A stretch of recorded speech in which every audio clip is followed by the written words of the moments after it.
আসসালামু আলাইকুম। Quantum Swapni platform HEC finance banking ও বিমা প্রথম পত্র প্রথম অধ্যায় অর্থায়নের সূচনা। এই স্পেশাল অধ্যায়ের আজকে আমাদের সুপার স্পেশাল 11 নাম্বার লেকচার। তো আমাদের আজকে স্পেশাল 11 নাম্বার লেকচারে আমরা পরবর্তী অংশ থেকে আলোচনা শুরু করব। তো গত লেকচারে আমরা ঝুঁকি ও মুনাফা নিয়ে আলোচনা করেছিলাম, ঝুঁকি ও মুনাফাটা দেখেছিলাম।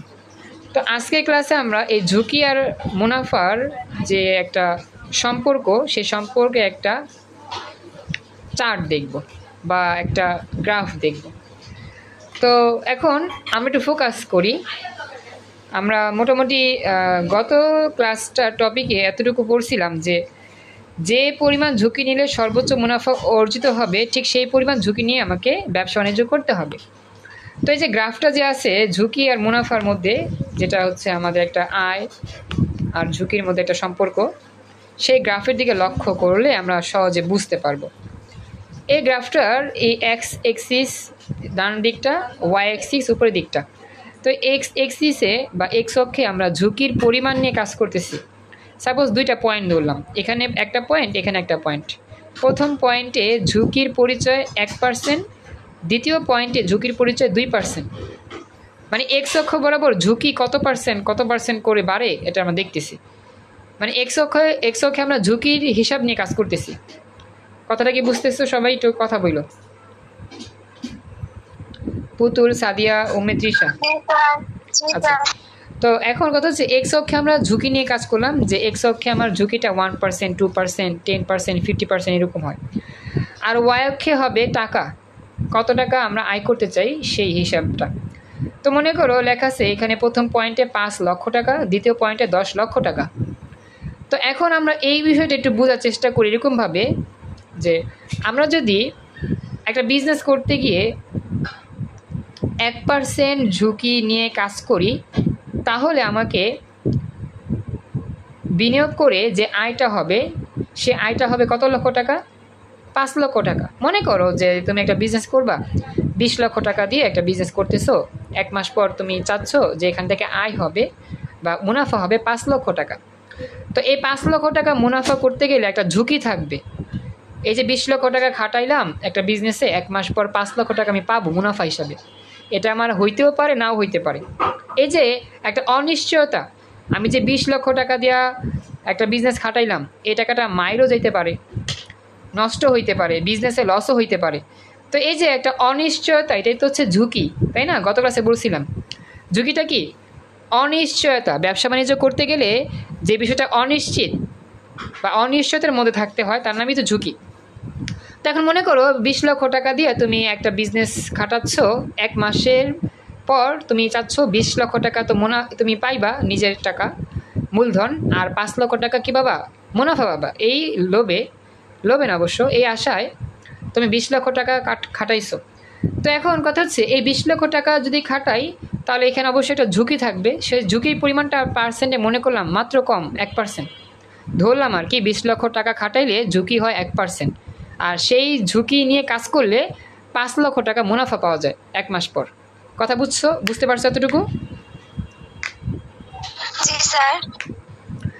তৃষা, তারপর হচ্ছে সাদিয়া, বুঝতে পারছো? 20 লক্ষ টাকা ঝুঁকি, 20 লক্ষ টাকা নিয়ে 1% ঝুঁকি নিয়ে কাজ করলে মুনাফা পাবো কত টাকা? 5 লক্ষ টাকা 1 মাস পর। সাদিয়া, তৃষা, কথাটা কি বুঝছো?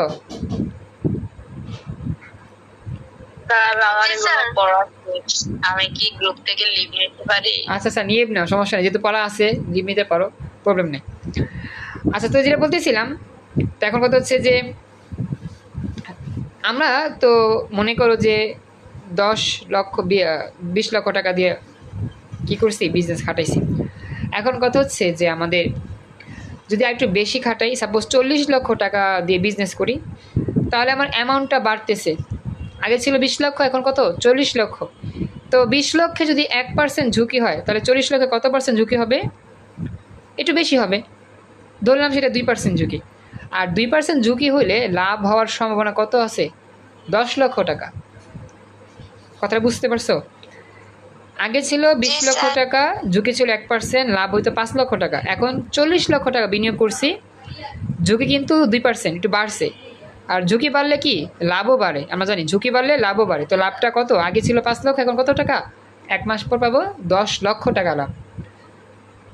তো এই হচ্ছে বিষয়টা, যে যত ঝুঁকি তত আয় তত মুনাফা। এখন যদি বলি আমি যদি 60 লক্ষ টাকা নিয়ে বিনিয়োগ করি, 60 লক্ষ টাকা, আগে ছিল প্রথমে 20, তারপরে করছি আরও 20 বাড়ালাম 40, আরও 20 বাড়ালাম 60। এখন 60 লক্ষ টাকার জন্য ঝুঁকির পরিমাণ কি কমবে না বাড়বে, আরও 2% কমবে না বাড়বে? বাড়বে। কত পার্সেন্ট হবে তখন? 2%? না, 2% তো ছিল 40 লক্ষ টাকাতেই, 60 লক্ষ টাকাতে তো আরও বাড়বে না, 3% হবে না, 2-এর বেশি হবে তো 3%। হ্যাঁ, তৃষা বুঝতে পারতেছো? তৃষা? জি স্যার। আচ্ছা, এখন আমার 3% ঝুঁকিতে লাভ হবে কত টাকা? ওকে, এখন তৃষা বলো 3% ঝুঁকি নিলে লাভ হবে কত টাকা? কত লক্ষ টাকা আমরা পাবো মাস শেষে 3% ঝুঁকিতে? 1% ঝুঁকিতে পাই 5 লক্ষ টাকা, 2% পাবো 10 লক্ষ টাকা, তাই 3% কত পাবো? 15 লাখ। ভেরি গুড, 15 লক্ষ টাকা। তৃষা তুমি কি বুঝতেছো না আমি যেটা বললাম? 1%-এ 5 লক্ষ টাকা লাভ, 2%-এ 10 লক্ষ, 3%-এ কত হবে? 15 লক্ষ, কারণ 5 করে বাড়তেছে। আমি বিনিয়োগ করতেছি ডাবল, প্রথমে 20, তারপরে 40, তারপরে 60, ডাবল বলতে কি 20 লাখ 20 লাখ করে বাড়তেছে। তো এই হচ্ছে বিষয়টা, যত বেশি ঝুঁকি তত বেশি মুনাফা। ওকে, তো এটা আমরা শেষ করলাম, এটা আমরা বুঝলাম, এটা আমাদের ধনাত্মক, ঝুঁকিও বাড়বে আয়ও বাড়বে, এটা ধনাত্মক হিসাব। এবার আমরা লিখি, জেনে রাখো ঝুঁকি মুনাফা নীতির সাথে মুনাফা অর্জন ও তারল্য নীতির সম্পর্ক। কোনো প্রতিষ্ঠান তারল্যের পরিমাণ বাড়ালে মুনাফার হার কমে যায়। তোমাদের বলছিলাম তারল্য কী জিনিস, ব্যাংকে যে জমাকৃত টাকা সেই টাকার পরিমাণ যদি বেশি রাখা হয় তাহলে ব্যাংক প্রতিষ্ঠান কোনো টাকাই অন্য গ্রাহককে লোন দিতে পারে না, লোন না দিলে ব্যাংকের মুনাফাটাও কম হয়। আমরা যে টাকা জমা রাখি, সেভিং রাখি, সেটাই হচ্ছে কি তারল্য। ব্যাংকে যে টাকাটা জমা রাখি সেটাকে বলা হয় তারল্য। সেই তারল্য যদি বেশি হয়, অর্থাৎ বেশি বেশি ব্যাংক যদি টাকাটা সেভ রাখে, এই টাকাটা যদি অন্য কোনো মানুষকে লোন না দেয় ব্যাংক কর্তৃপক্ষ, তাহলে ব্যাংকের লাভ হবে কম বা মুনাফা কম হবে। এজন্য বলতেছে যে তারল্য বেশি হলে মুনাফা কমে যায়। কথা বুঝতে পারছো না এতটুকু? জি স্যার। আচ্ছা, এরপরে এরপরে অসচ্ছলতাজনিত ঝুঁকি, যেমন কর্মচারীদের বেতন, ব্যাংকে যারা কর্মচারী তাদের বেতন দিতে হবে, আবার ঋণ করলে ঋণের অর্থ পরিশোধ করতে হবে, এগুলো কিন্তু আবার কমে যায়। কেন কমে যায়? ওই যে ব্যাংকে টাকা জমা রাখছি বেশি, ব্যাংক কর্তৃপক্ষ তার যেই সেভিংসে টাকা রাখছে, মানে সেভে যে টাকাটা ক্যাশের মধ্যে টাকাটা রাখছে বেশি, তো বেশি টাকা রাখলে কিন্তু মাস শেষে কর্মচারী বেতন দিতে পারবো খুব সহজেই, আর ঋণ পরিশোধ করতে পারবে খুব সহজে, তো এটা কমে যাবে। তো অন্যদিকে তারল্যের পরিমাণ যদি কমে যায় তাহলে মুনাফার হার বাড়ে, অর্থাৎ আমাদের ওই যে ব্যাংকের ক্যাশে যে টাকার পরিমাণ সেটা যদি কম থাকে আর ব্যাংক কর্তৃপক্ষ যদি বেশি বেশি টাকা লোনে দেয়, মানুষকে কিস্তি দেয়, লোনে দেয়, তাহলে কিন্তু সেই ব্যাংক কর্তৃপক্ষ বা ব্যাংক প্রতিষ্ঠান বেশি বেশি মুনাফা পাবে। কারণ যত বেশি লোনে দিবে তত বেশি আয় হবে ব্যাংকের, মুনাফা বেশি হবে। অর্থাৎ তারল্যের পরিমাণ কম হলে মুনাফা বেশি হয়। কথাটা বুঝতে পারছো না? আচ্ছা, ফলে অসচ্ছলতার ঝুঁকিও বাড়ে, অর্থাৎ ব্যাংকের যদি টাকাটা কম থাকে সেফ, তাহলে কর্মচারী বেতন দিতে শর্ট হবে, ঋণের পরিমাণ পরিশোধ করতে কী হবে, দেরি হবে। তো এগুলো ঝুঁকি বাড়বে আর কি, তো এটা মনে রাখবা। তো এখন আমরা যাচ্ছি আমাদের পরবর্তী অংশে। তো আমাদের পরবর্তী অংশে এখানে উদাহরণটায় বলছে, এই উদাহরণটাই বলছে আর কি, ব্যাখ্যা দিয়ে আমি জাস্ট একটু বুঝাই বলতেছি, খেয়াল করলে বুঝবা। চিত্রে দেখা যাচ্ছে 1% ঝুঁকির বিপরীতে 5 লক্ষ টাকা আসে, যে 1% ঝুঁকির বিপরীতে 5 লক্ষ টাকা আসে, আবার 2% ঝুঁকির বিপরীতে কত টাকা হয়, 10 লক্ষ টাকা দাঁড়ায়। সুতরাং বলা যায় আয় ও ঝুঁকির মধ্যে ধনাত্মক সম্পর্ক বিদ্যমান। এই যে আয় আর ঝুঁকির মধ্যে কি সম্পর্ক বিদ্যমান, ধনাত্মক সম্পর্ক বিদ্যমান। কোনো প্রকল্পে বিনিয়োগ করার আগে প্রকল্পের নগদ আন্তঃপ্রবাহ, অর্থাৎ একটা প্রকল্পতে বিনিয়োগ করতে চাই, সেই প্রকল্পে যে টাকাগুলো আসবে কোন কোন খাত থেকে টাকাগুলো আসবে, নগদ অর্থের আগমন, সেটা আমাকে দেখতে হবে। এবং নগদ বহির্প্রবাহের অর্থাৎ নগদ অর্থে নির্গমন, এটাও দেখতে হবে। অর্থাৎ একটা প্রকল্পে আমি কি করতেছি, বিনিয়োগ করতেছি, সেই প্রকল্প যখন বাস্তবায়ন হবে সেই ক্ষেত্রে ওই প্রকল্পে কোন কোন দিক থেকে টাকা আসতেছে প্রকল্প বাস্তবায়নের জন্য সেটা আমাকে দেখতে হবে, এবং সেই প্রকল্প থেকে কোন কোন খাতে ব্যয় হচ্ছে সেটা আমাকে দেখতে হবে। এটাকে বলতেছে আন্তঃপ্রবাহ আর বহিঃপ্রবাহ।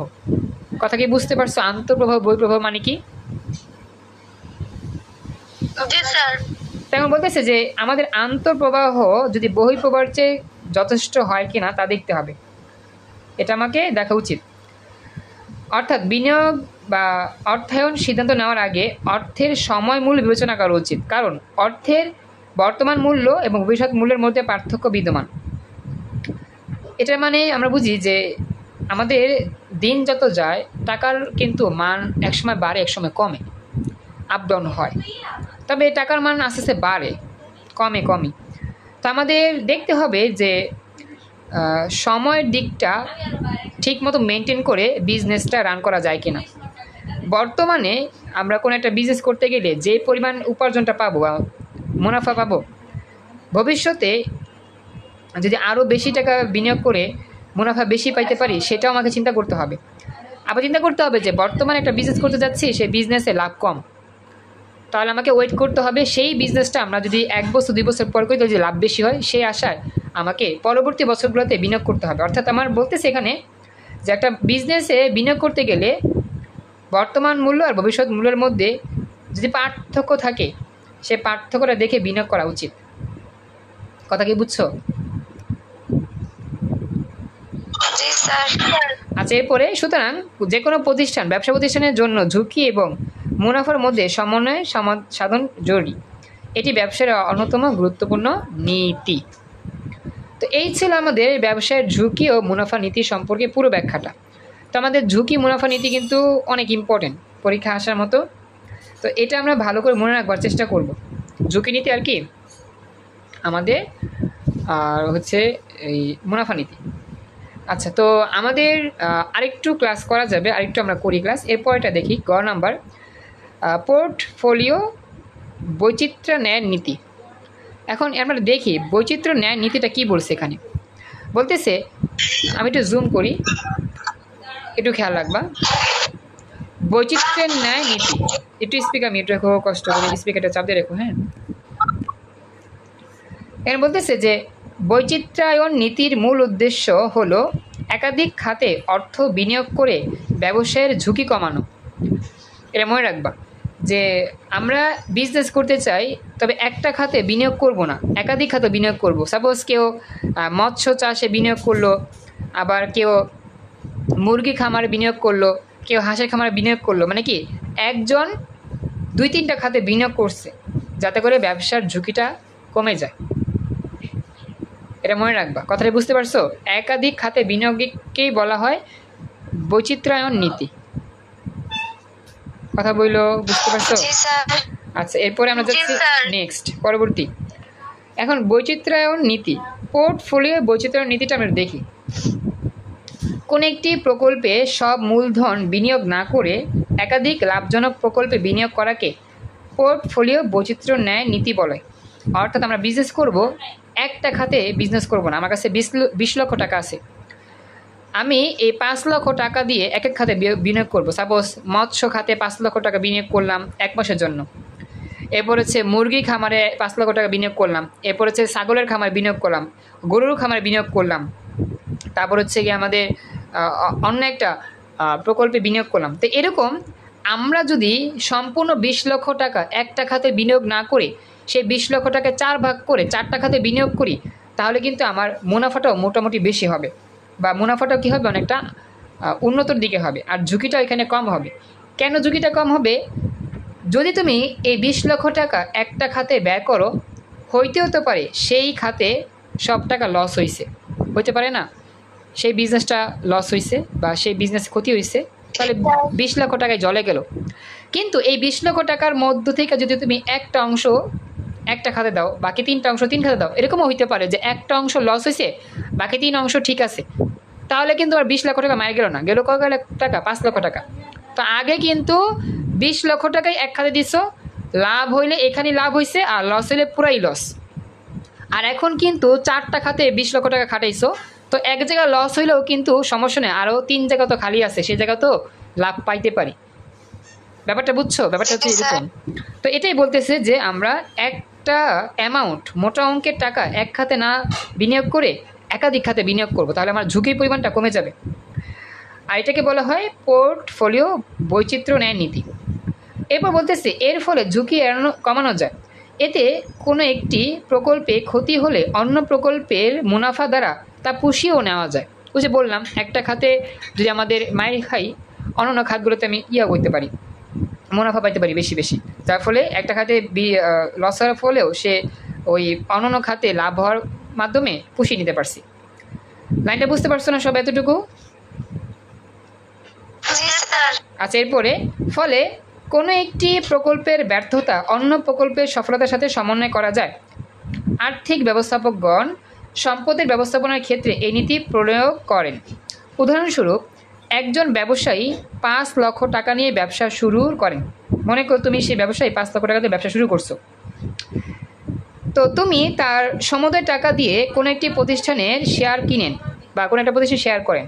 কিছুদিন পর ওই প্রতিষ্ঠানের শেয়ারের দাম কমে গেলে ওই ব্যবসায়ী লাভের পরিবর্তে মূলধন কমে যায়। মানে কি, যেখানে শেয়ার করছো সেখানে লাভ হয় না, তেমন লস হয়েছে, উল্টা তার মূলধনটা কমে গেছে। তিনি যদি এক প্রতিষ্ঠানের শেয়ার না করে বিভিন্ন প্রতিষ্ঠানের শেয়ার করতেন, তাহলে এক প্রতিষ্ঠানের শেয়ার কেনার ক্ষতি অন্য প্রতিষ্ঠানের শেয়ার লাভ দিয়ে পুষিয়ে নিতে পারতেন। অর্থাৎ এক জায়গায় ক্ষতি হলে অন্য জায়গায় লাভের মাধ্যমে কী হইতো, পুষিয়ে নেওয়া যাইতো। কথা কি বুঝছো এতটুকু? আচ্ছা, তো এবার বলতেছে যে পুষিয়ে নিতে পুষিয়ে নিতে পারতেন। এটি পোর্টফোলিও বৈচিত্র্য ন্যায় নীতির মূল কথা। হ্যারি মার্কুইজের সূত্র অনুযায়ী পরিমিত ব্যবধান দ্বারা বিনিয়োগ পত্রকোষ ঝুঁকি পরিমাপ করা হয়। এটা একটা তার নীতি ছিল, ব্যাখ্যা ছিল আর কি। তো যদি মোটামুটি বুঝতে পারলাম এতটুকু যে আমাদের একাধিক খাতে বিনিয়োগ করাটা সবচেয়ে লাভের জিনিস বা লাভবান জিনিস। তো আজকের মতো আমাদের এখানে ক্লাস শেষ। 2টা পয়েন্ট ভালো করে মুখস্থ করবা। ঝুঁকি মুনাফা নীতি। আজকে আমাদের সোমবার, তো ইংরেজি ক্লাস, ইনশাল্লাহ রাত 11টা 15তে আসবা ইংরেজি ক্লাস। ঝুঁকি মুনাফা নীতি ভালো করে মুখস্থ করবা। আর হচ্ছে পোর্টফোলিও, এটা হচ্ছে বৈচিত্র্য নীতি, এটা ভালো করে মুখস্থ করে খাতায় লিখে আমাকে দেখাবা।